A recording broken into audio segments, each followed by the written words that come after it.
Usa ka tingog, usa ka katawhan.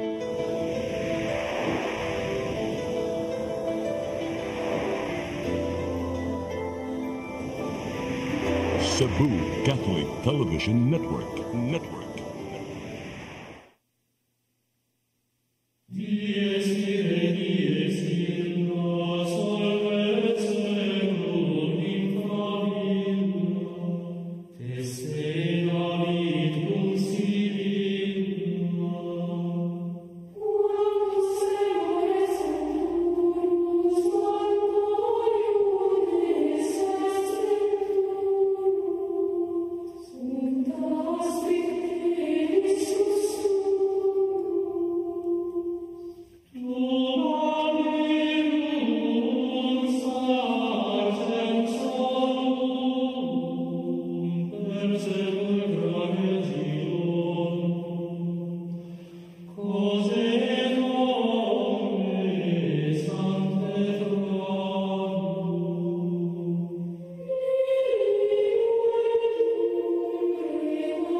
Maigsoon yata sa atong tulumanon ng atong katinawan sa pagtuong Katoliko sa Cebu Catholic Television Network.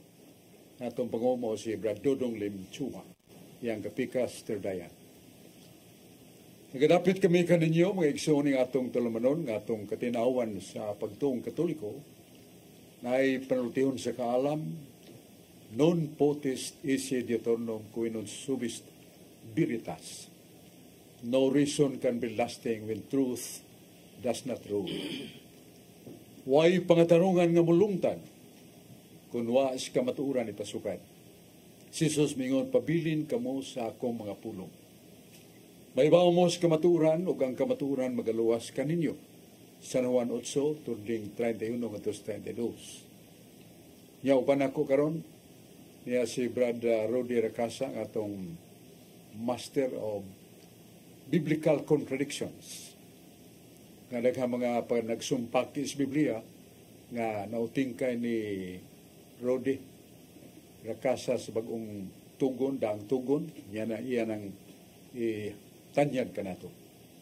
Niya sa Brad John Porca, one of the sharers of Catholic faith. Niya wailangan na ito paminahon ang atong nabantog o inila nga nakakaplag o mga panugsa banag sumpaki sa balaang kasulatan ko Biblia. Niya si Brad Rodi Racasa. Salamat Brad Sok, umang hapon sa tanan natong televiewers, kutok sa maabot ni Mong Silvia, na binagyudya sa Carbon Market, Barangay Ermita, Cebu City. Nila ni Erwin Gugong, Winnie Miro, ug ni Genesis, Veronica, and Mary Racasa. Maayong baglantaw kanatong tanan. Karon Brad Sok, arita sa Lucas City 34. The Son of Man came and he ate and drank. And you said, look at this man. He is a glutton and a wine drinker, a friend of tax collectors and other outcasts. Sa binisaya pa, mianhi ang anak sa tao, ug siya mikaon ug miinom. Unya miingon usab kamo, tanawa. Kining tawhana, dako siya kaon ug palainom og bino, ug higala pagayod siya sa mga makastala. Lucas City 34, klaro kayo nga Hesus Kristo higala niya ang mga makastala. Sa Deuteronomy 6 tudling 14, do not worship other gods, any of the gods of the people around you. Ayaw ninyo simbaha ang mga Diyos-Diyos sa ubang mga nasod, libot kaninyo. Klaro kayo nga dili gyud ipasimba ang Diyos-Diyos. Sa Isaiah 46, tudling 6, ang mga tao mihatag sa ilang plata o bulawan ug nagsuhol sila platero aron himuon kining Diyos-Diyos aron ilang simbahon. Simbahon di ang Diyos-Diyos bagsok sa Isaiah 46, 6. Sa Deuteronomy 6:14, gidili gyud ang pagsimba. Nganong nagkasumpaki man ni Balsok? Wala man nagsumpaki kayo Balsok. Paliw ko nagpapatinaw ni Balsok. Salamat kayo, Brad Rodi Racasa. Usa sa mugian nato niya na mao pagpangutana kon unsay Dios sa 1 Corinto 8:3-4 ning San Pablo mingon unsa may Dios. Ang Dios is nothing, wala hinungdan. Mao na nga ang pagbuhat og mga ribulto, larawan nga way gilarawanan niya gisimba na ingon nga Dios kana mo'y kaligutgutan o dili na madawat sa Ginoo. Kaya ang Dios is nothing. Why maingon nato sa kahimtang nga iyang ino nato giulagwayan dili sa magmingon tani San Roque, San Vicente, doon na may gihulagwayan yan ang mga larawan nila. Doon ay buhi nga atong nasayran nga nasuat sa mga libro sa mga balaan. Kung atong basahon ang kaduhang libro sa mga hari, Uluhan 23:5 o versikulo 13, gipanganlan naingon nga ang mga Dios. Tawag nila ngalan og Baal, Belfior, Diana, Jupiter o doon na pa'y mga taong nagsimba sa adlaw, nagsimba sa buwan, nagsimba sa mga bituon o planetas. So kini mo ang ginganlan nato mga Dios. O ang mga tao nga naghimo ni ana walay hustong sa labutan. Basa na to sa Isaiah 44:14 nga usa ka tawo nga sculptor magkukulit himo siya sobra sa iyang pagtukod og balay, may mga kahoy iyang gikulit. Kaya nahimong tao-tao, biluhod siya, nagasimba ko kanimo o Diyos. Sa ito pa, ako sa katao na ay salabutan, pero magamit niya ang hustong pagsabot. Kay siya rin nagkulit niya to, o siya nag-ilang kato Diyos. Pero, atbang niya na, ang Ginoo nag-ingon kang Moises. Ito mabasa sa Exodus 15, 17-19. Mayingon ang Diyos kang Moises, Moises, magbuhat ka og linilok nga larawan sa kirubin. O kini imong dapat kay mong gamiton mausad ang bulawan.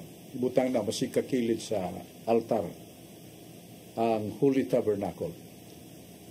Mayingon ang Ginoo kay naa ko diha. O panahon nga makiksulti ko nimo, kadungog kas kong tingog, di ka kakita ka nako. Samtang muhimo kas pagpangita, makaplagan mo diin gikan ang maong tingog. Mabasa sa numero 7, nagingon ang Ginoo nga, nakiksulti ko ni Moises, ug nakadungog siya sa kong tingog. Nya nangita siya, ug nakita niya ang duha ka kirubin niyang hinimo, nga nagbuka silang baba nga ang tingog sa Dios diha gikan sa duha ka kirubin. Gipakita sa Ginoo nga doon na siya pag-ila sa larawan nga gipabuhat. Kay iya mang gihimong instrumento nga ang tingog diha muagi sa baba sa kirubin. So wa na may tabo sa mga Dios. Di mo do kadtong gingon ni Isaias nga ayaw pag-worship sa mga Diyos. Yung ano to, what are small letter gods? Diyos. Kanya sa Isaiah 56, nagahimo ang mga wasay kabangkaagan sa pagtuo sa Diyos, mga nagtawag o mga platero, sculptor, o nagpasalsal sila sa usa ka butang ilang Diyos o ilang giludhan, gisimba ang Diyos. Mga pulos ni kiniduha ka teksto mayingon nato nga wa ni magkasumpa kay nag-uyo ni sa ka butang nga gidili sa Dios. Mao na nga one of the questions, what is the purpose of God if He ordered or to somewhat to do image done by the sculptor? Naay mabasa na nga undunay katarungan ng Ginoo. Naa sa numeros 21, City of Luzon. Ngamingon ng Diyos, namati ko ni mo Moises o sa imong reklamo ako nahibawan. Nga sa katawhan ng naglatas diya sa desierto, gipamaa kong mga bitin nga mugbo niya la kayo og ningon ka kanako nga nagamatay daghang mga tao. Nahadlo ka, mahurot ka mo sa kabangis sa bitin nga mala. Sugo ko kanimo. Pagbuhat og linilok nga larawan. Repeat, pagbuhat og linilok nga larawan sa ragwes kerubin, ipaglikos og kahoy. Ug ako nang panalanginan. Og mihuyop ang Dios mi panalangin sa maong larawan nga gihimo sa mga Israelitas. Og kadtong hipaakan ayaw kalimti. Ipaduol ang maong larawan. Og patanaw gyud siya sa larawan. Kaya kung dili siya matanaw, dili siya maluwas. Ug himo ni Moises, dali ra kayong nakakita si Moises sa gahom sa Ginoo. Kaya kadtong hipakan nangayo kung matanaw atong linilok nga larawan. Larawan sa bitin. Pero gibutangan sa Ginoo sa usa ka puong nga ihatag nako ang gahom niini. So mo na nga ang Dios dunay katuyuan sa pagpahimog larawan. May mo magamit niya ang mga larawan sa pagpadayag siyang gahom. So dili ang larawan mo simbahon, kundi ang Dios nga naghatag gahom mo atong simbahon. Mao na ang Iglesia Katolika. Dunay tuyo ang Ginoo sa pagpahimog larawan. Ngani sa 2 Sari 18:22, mingon na Ginoo kung magampo ka, magatubang kag larawan. Magatubang kag altar o gibabaw sa altar na ang daghang mga linilok nga larawan sa kerubin, larawan sa balaan nga tao. Nana sa libro ni Propeta Ezekiel 41:17 ngadto 18. Di modo dili ang tanang larawan Dios. Kadtong larawan nga gihimo sa mga tao nga way gilarawanan mo tay mga Dios. Busa ang atong kasulti sa tugpo ni Brody mao nga nawa ni magkasumpaki pulos man yung mga Dios ang isgutan. Pero ang atong isgutan misalot nga dunay larawan nga gipahimo ang Dios nga duna sa katuyuan. Sa muna atong tubag sa may pangutana ni Brad Dodi Racasa nya atong paminawon si Brad John Porca. Salamat Brad Chok o maayong hapon, maayong gabi. Belated happy birthday Brad Chok. Magtawang ko kaglit noon. So, ang pangutana din nag-ingon man Brad Chok. Bag umatag sa ulog sa Easter Sunday. Nag-ingon ang pangutana nga kamong mga Katoliko, moingon mo nga kamong makaitinukod ni Kristo. Giluwas na ba mo sa Katoliko ngadtong Easter Sunday nga kausara man to himuan ni Kristo? O karon ba nagpadayon ba kunong kaluwasan, naluwas na batana? So mo na ipatinawan.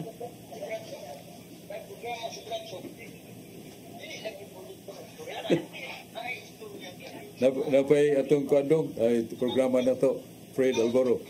Oh. So Easter Sunday ang adlaw sa pagkabanhaw sa atong Ginoong Jesucristo. Sa 1 Corinto 15:14 mingon ang atong bantugan nga apostol nga San Pablo. Nga nagpahayag siya nga kawang ang among pagwali. Kawang ang inyong pagtuo kanamo.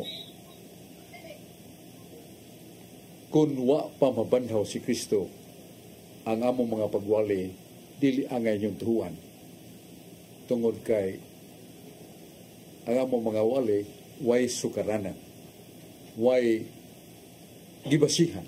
Sa may buot sa San Pablo nga, it was the resurrection of Christ that really proved that Christ is the Son of God and the source of miracle.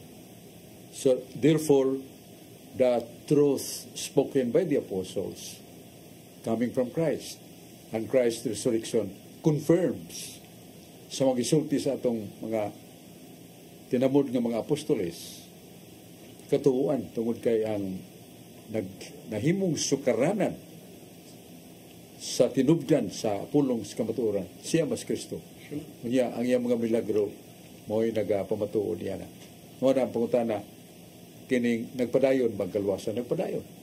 Nasa 1 Juan 2 nga to sa 3 nga ang pagtubos ni Kristo dili lang alang sa katawhan sa iyang panahon moatras ang iyang gahong pagpanubos sa karaang tugon ug sa maabot pang panahon sa pagani mga tao nagpabilin ug nagpadayon ang buluhaton sa kaluwasan.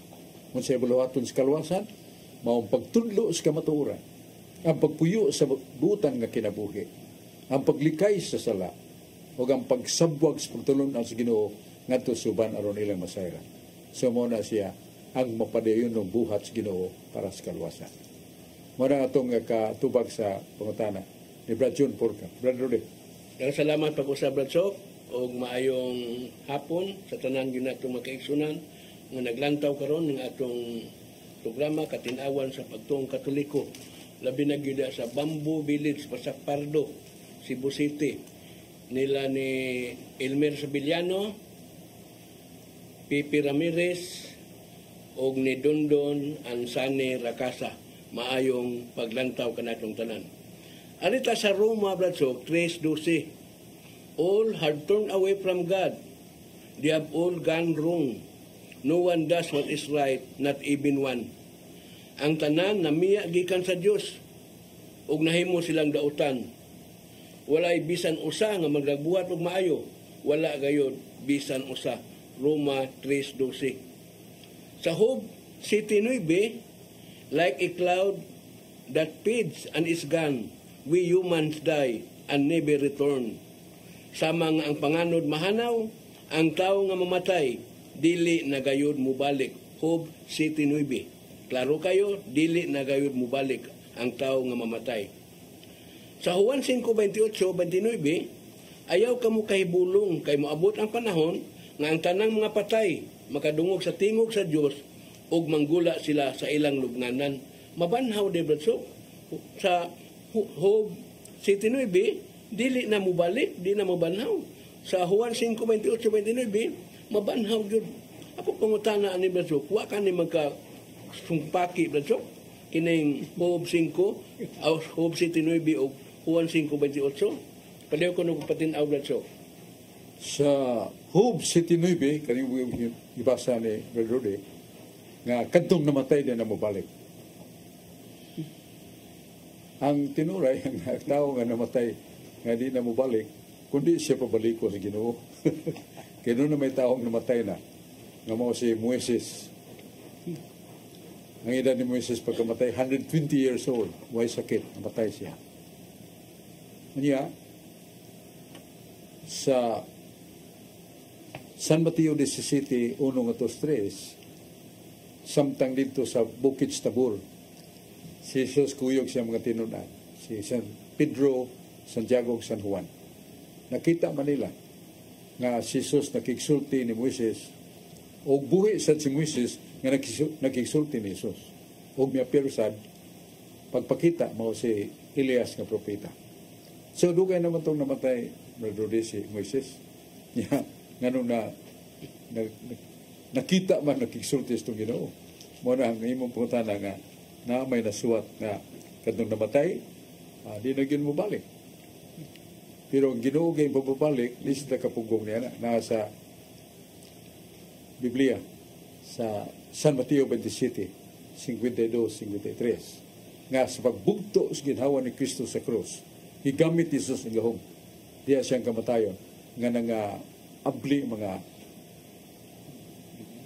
lubnganan, nangguwa ang mga tao nga nangamatay na, dugay nang namatay no. Nangguwa, ang niyadto pa sa Jerusalem. So, di mo do, muna nga, ang tao di yun mo kahimo pagpabalik sa iyong kugalingon. Pero ang Diyos makahimo. Labi na si mong isigutan sa ulahi ang San Juan 5:28-29. Maabot ang panahon, matod pa si mong ibasa. Nga ang tingog ni Kristo mo lanog o ang mga minatay nga mga nangamatay ang matarong mabuhi ug kadto sa nangamatay ang nabot og dautan mabuhi isa. So that was the time of resurrection. So kung magbuoti ang Ginoo brother, di bisan ang tao namatay na dugay na kay na pulbo sa lubnganan, mahimo niya pagpagawas sa kabuhi kay nothing is impossible with God. Wa may dili mahimo sa Dios. Muna atong tubag sa nindot ng pangayo ni Brad Pangutanan, Brad Rudy. Pero niya may mga hinungdanon kay paybaw nga ato sang hatagan o pagtagat.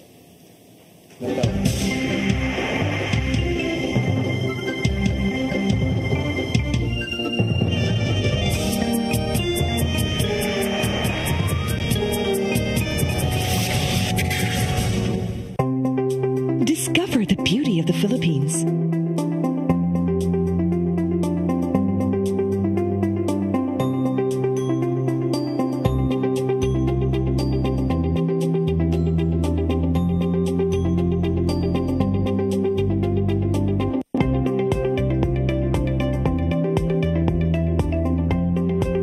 With Philippine Airlines, the country's flag carrier.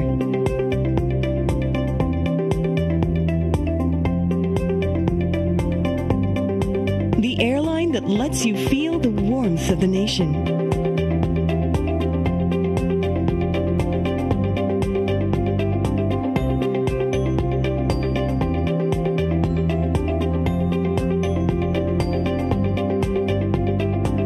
Mabuhay!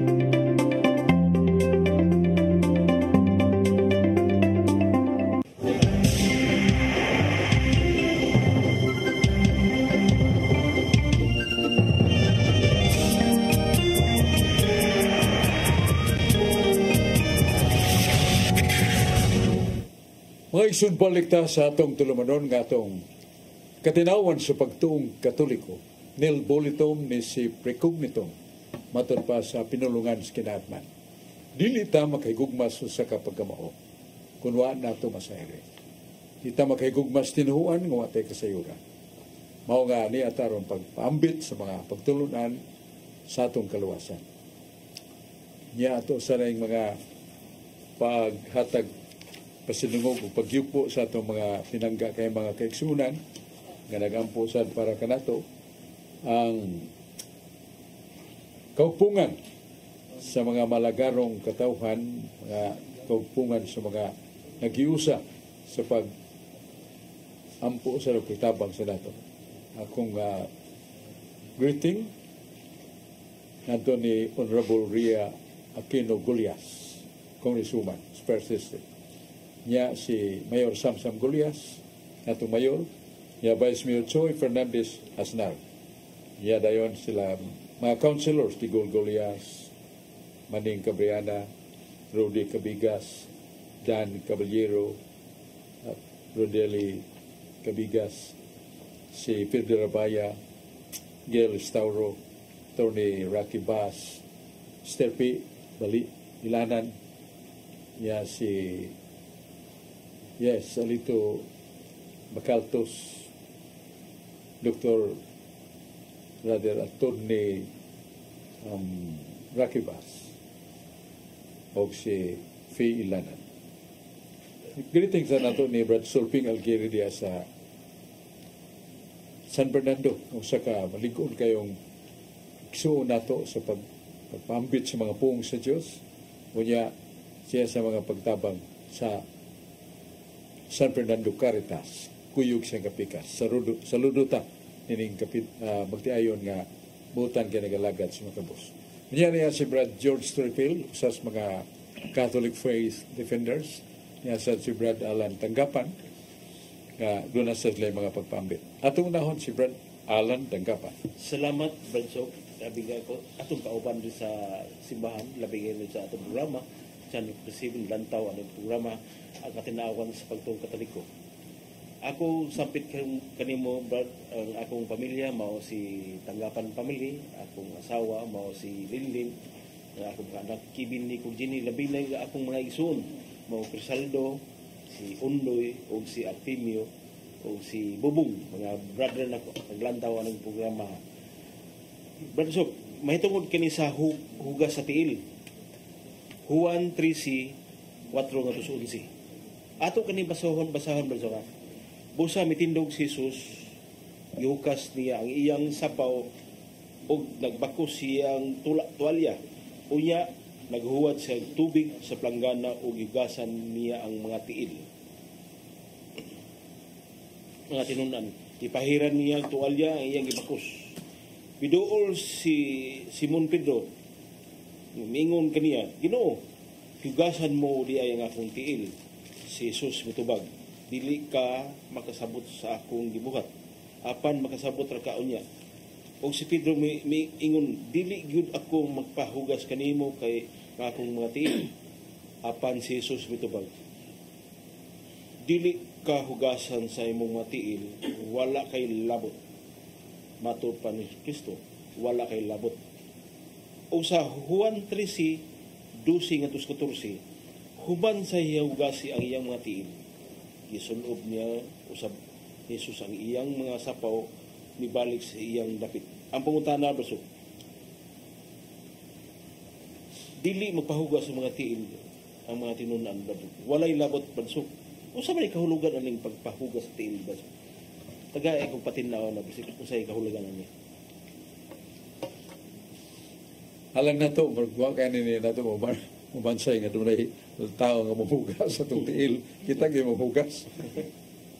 Pero sa kapanahonan sa itong Ginoo, ang Ginoo nagpahinumdom kanunay nga kung gusto mong mahimong Pangulo, kinahanglan mong mualagan. Kung gusto mong magkakabot sa kahitasan, kinahanglan mong magpubos. Kini ang pagtulunan sa itong Ginoo, nga diya siyang pulong. Pero gusto ang Ginoo nga ang iyang mga pulong makita sa buhat. Mga ibang apostolis maglakaw, lapoy kayo, abukay ang tiil. So ang atong Ginoo nagunahuna ng palingkod o iyang ipanghugasan ang tiil sa mga apostolis. Yasa gitapuhan at tuwalya. Si Pedro nga nakabantay, padayag siya sa pagpamalibad. Iya itong labaw. Ila nga itong Ginoong Kristo. Ako'y angay nga, dili ko angay ngay mo kong hugasan. Ngayon si Jesus, kung dili ka magpahugas si mong tiil kanako, wa kay bahin kanako.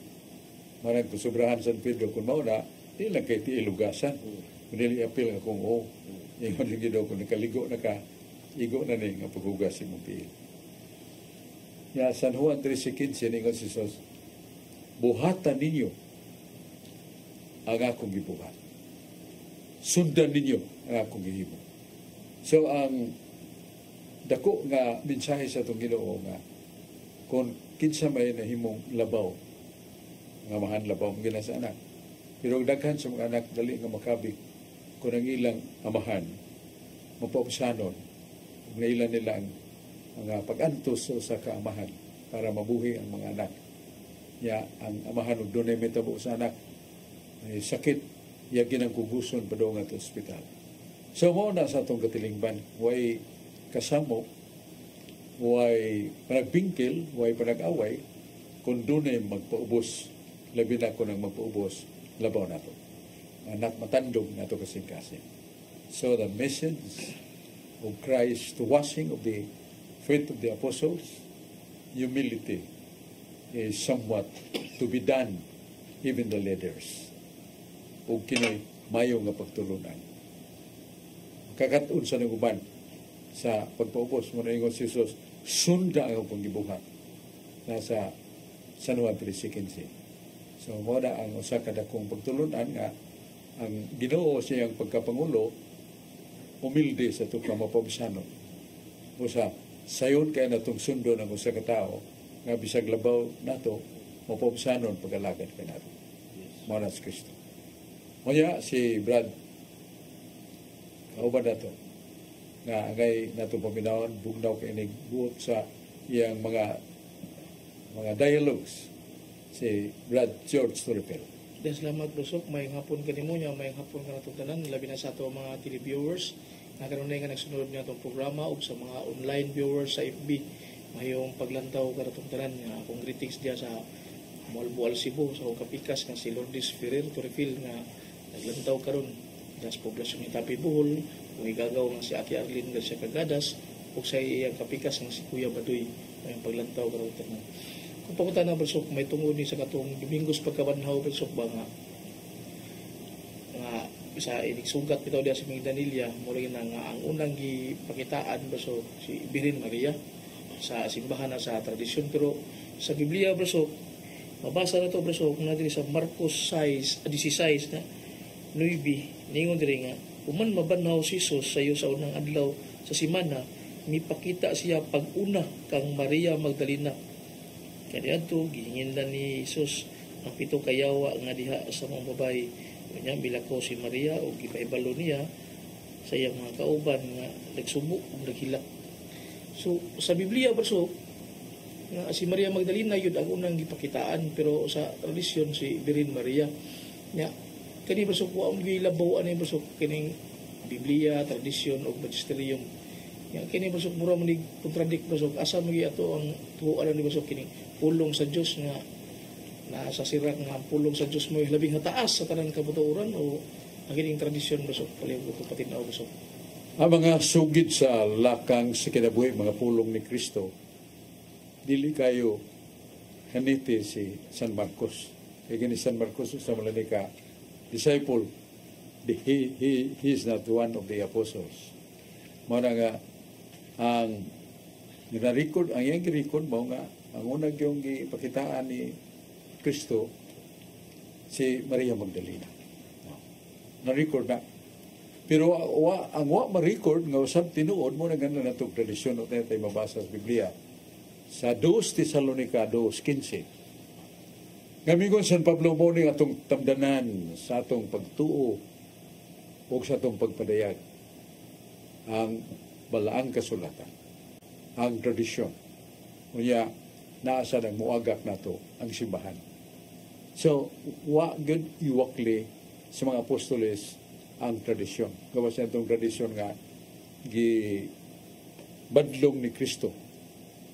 Kay doon ay mga tradisyon nila nga gipalabanan na kaayo sa mga Hudiyo, niya naliksan na noon ang mga puong sa Diyos.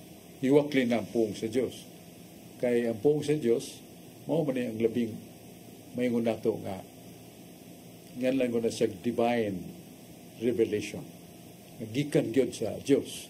Mabasa na to sa Jeremias 36:4. Nga sa maong libro ni Jeremias, nagingon nga, mao ni ang pagdawat sa mga tao sa pulong sa Diyos, matud pa ni Jeremias. Ako, matud pa niya, Jeremias.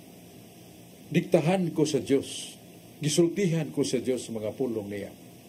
O akong gisugo, nga akong ekskribente, nga mo si Barok, nga nagdaog pluma, o nagdaog suwatanan. O mingon siya, nadungog ko ang tingog ni Yahweh, mga pulong niya, o gusto kong masuwat na Barok, o diktahan ta ka.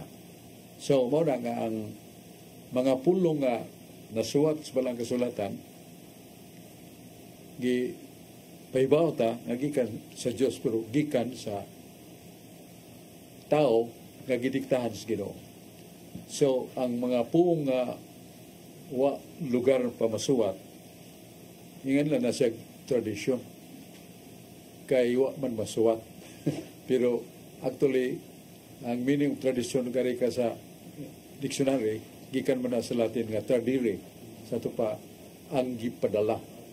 Padala pinagis kamot, gipadala pinagis baba, muna pinagis baba wa masuwat, ingan lang na siya tradisyon.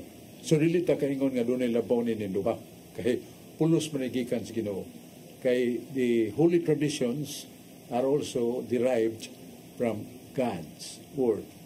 Nga wa na masuwat. Mao ning naa sa San Juan 21:25, daghan pa ang gibuhat ni Jesus.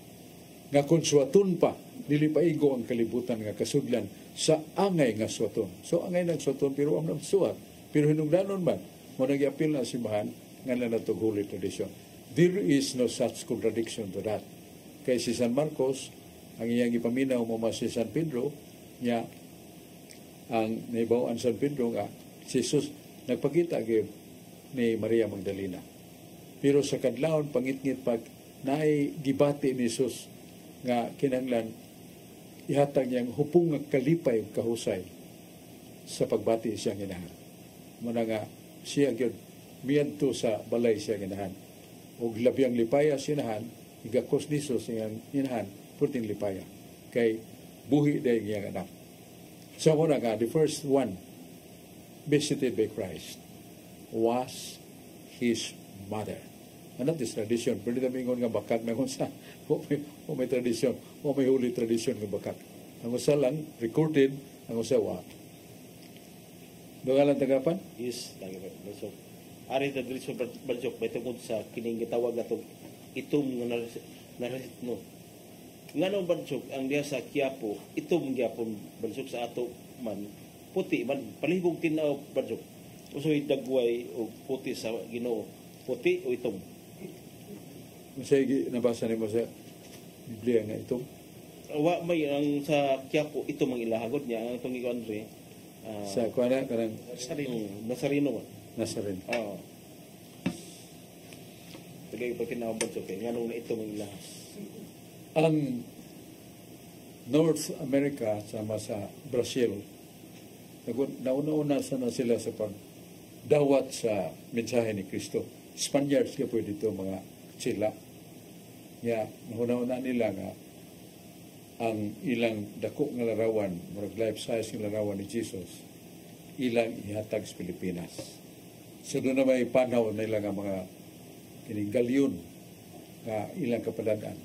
So sa mga misyonero dito sa Brazil, nagunaw na nga kining balaan nga larawan, ipambit nga ito sa Pilipinas. Pero taliwa sa laod, sunog man ang mahong galyon.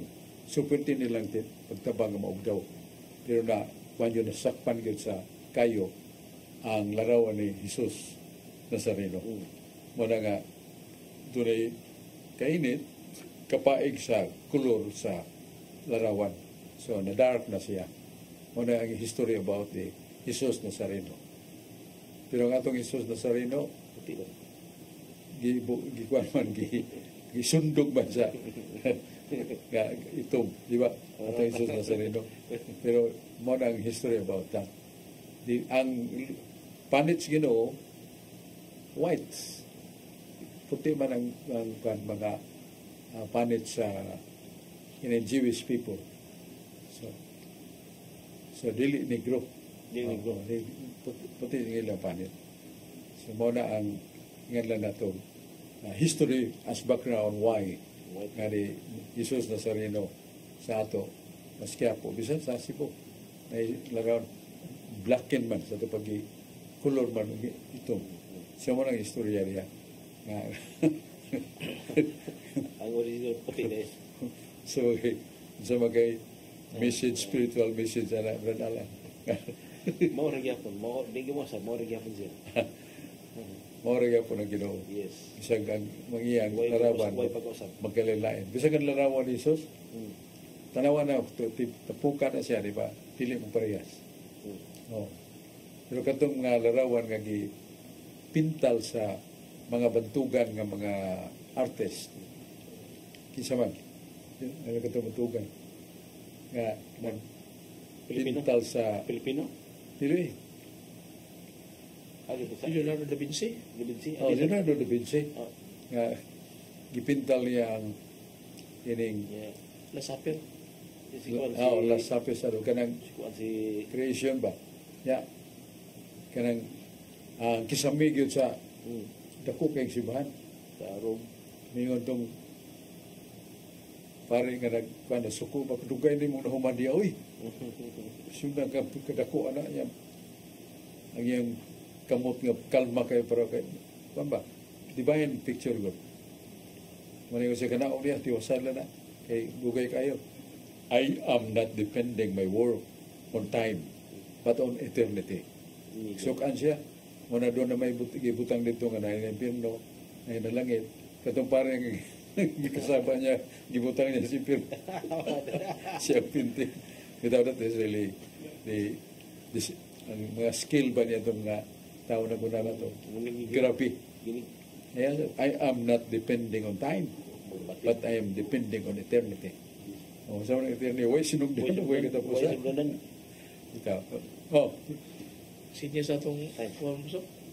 Salamat sa itong mga kaubanan, mga Catholic Faith Defenders sa Cebu, Brother Adam Ampere, mga itong presidente sa Catholic Faith Defenders Cebu Originals. Yaptan manitas panahon, kutubla sa taliha, tagbo tapunon sa atong tulumanon. Katinawan sa pagtuong Katoliko, din sa Cebu Catholic Television Network. Atong pangumo si Brad Dudong Limchua, o siyang kapikas Dayan. Ang Diyos, magapanalangin ka nato. Salamat. Libong mga tao, ganun ito.